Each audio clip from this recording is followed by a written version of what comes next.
Hello, my dear audience, and welcome to have a small little improvised talk about my favorite movie of all time, 1979's Alien by Ridley Scott.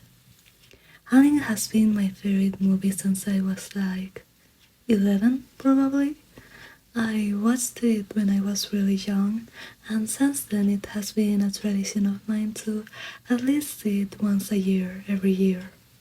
So, what am I going to tell you about Alien that you don't know other than it being a masterpiece? Well, I'm here to talk about the people who gave Alien its distinctive look and some of the best artists of the 20th century, in my humble opinion. But to be honest, they are. They are indisputably. You can't fight me on this. Anyways, before talking about them one by one, I want to do a little preface telling you about how they met, or better said, why.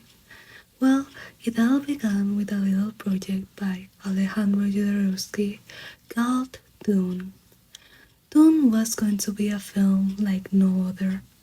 The budget was over the moon. Dali, yes, that Dali, was going to be one of the main villains. Stars from all around the globe were going to partake in it. The plot, originally by Herbert. Wait, I have the book here, but I forgot.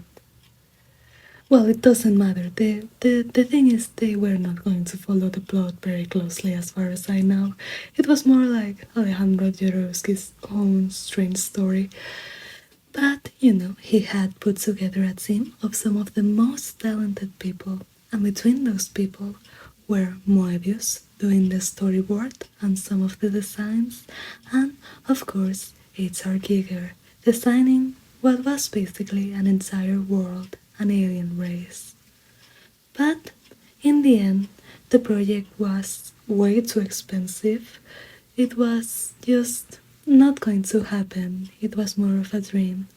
But its remains became some of the most iconic pieces of sci-fi.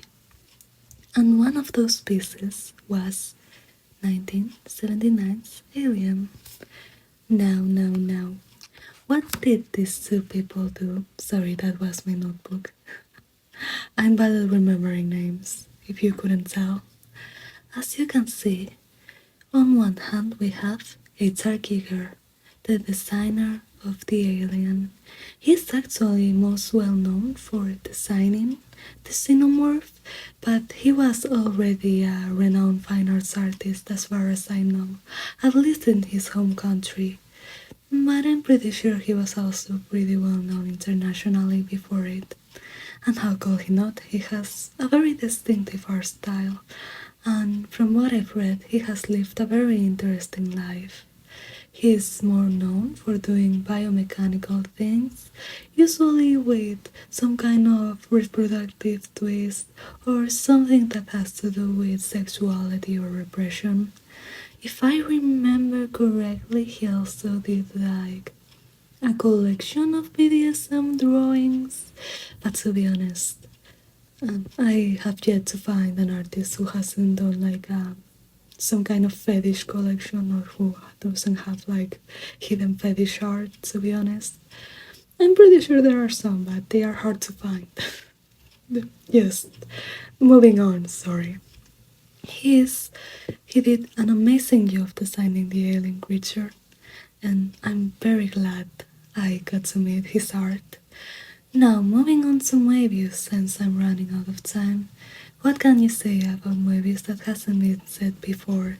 He is the epitome of sci-fi artwork, sci-fi stories. He has revolutionized the genre and continues to revolutionize it even after he's dead.